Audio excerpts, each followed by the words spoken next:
Donc ici on se situe à Davenescourt dans la Somme sur le plateau du Santerre, c'est des terres limoneuses. Quel couvert adapté peut-on implanter avant un maïs? Donc j'ai fait le choix d'un couvert chargé en légumineuses avec une grosse proportion de févrole. Donc on a mis environ 160 kg de févrole, 50 kg de seigle et 5 kg de trèfle incarnat.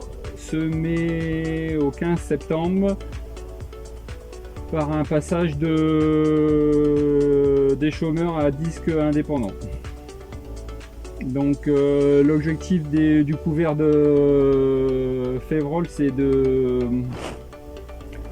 d'amener un maximum d'azote dans la rotation pour la décomposition des pailles, pour la fourniture pour la culture suivante. Donc on arrive à ramener beaucoup de paille et de carbone avec les pailles du précédent blé, et l'apport des févroles, c'est de ramener le C sur N à un meilleur taux.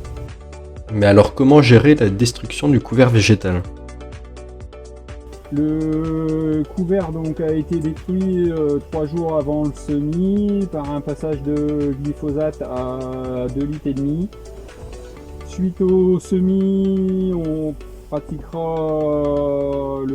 un roulage pour écraser la végétation au sol pour qu'il y ait une meilleure restitution des éléments nutritifs pour la culture du maïs. La pesée du couvert a été faite la semaine dernière avec la méthode Merci. On a obtenu entre 5 et 7 tonnes de matière sèche, pour une capture d'azote, je crois, de l'ordre de 180 unités d'azote et une restitution entre 60 et 80 unités indiquées pour la culture du maïs.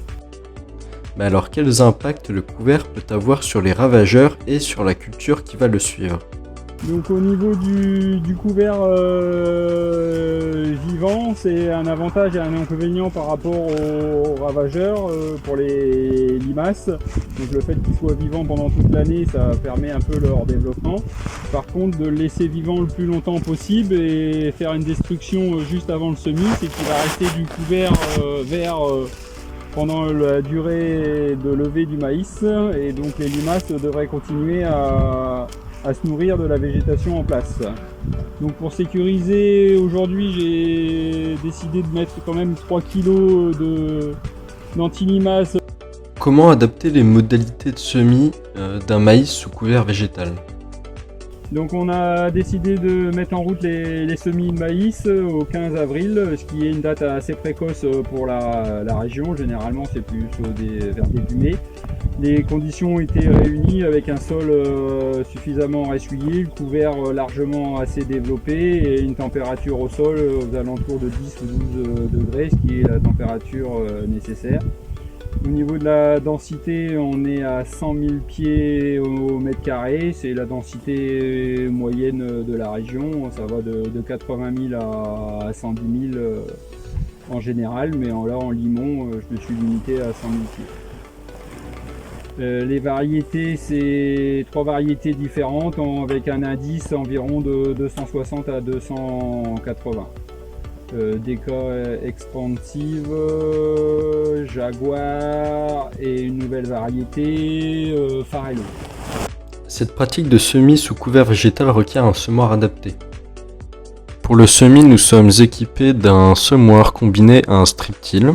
Le strip-till est d'abord composé d'un disque ouvreur muni de ces 2 chasse-débris qui vont hacher la végétation au devant du semoir et se débarrasser donc du plus gros des débris sur la ligne de semis. Nous avons ensuite une densificatrice qui va créer le sillon pour le semis et par la même occasion créer de la terre fine et de la minéralisation. Nous avons ensuite à la fin du strip-till le rouleau Butler qui va refermer le sillon créé suite au passage de la dent fissuratrice. Il crée aussi un petit peu de terre fine. Le semoir à maïs est muni de ses propres chasse-débris pour chasser le reste des débris qui pourraient se trouver sur le sillon créé par la dent fissuratrice. Nous avons ensuite le disque semeur qui va permettre de déposer la graine au bon endroit et à la bonne profondeur grâce à sa roue de chauge Vient ensuite à la fin du semoir, donc la roue de fermeture crantelée qui va permettre de bien refermer le sillon et recouvrir la graine de terre fine. L'écartement entre ces deux roues peuvent être réglés en fonction des conditions météorologiques du semis. Et enfin, les graines sont bien positionnées, donc à environ 5 cm de profondeur dans de la terre fine.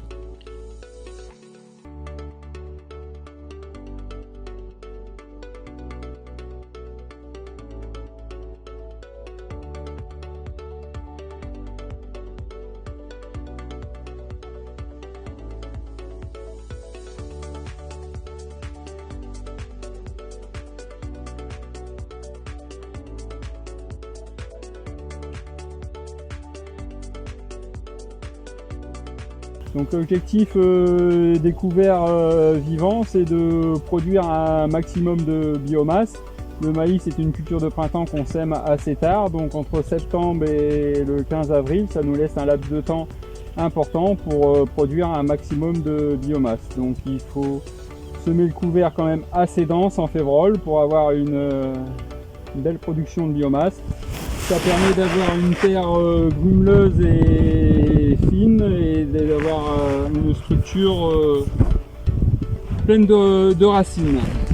En bref, pour un bon semis de maïs sous couvert vivant, il faut un couvert réfléchi et adapté en fonction de ses objectifs, un sol ressuyé et bien réchauffé pour mettre la graine dans de bonnes conditions, un semoir adapté et être vigilant face aux ravageurs.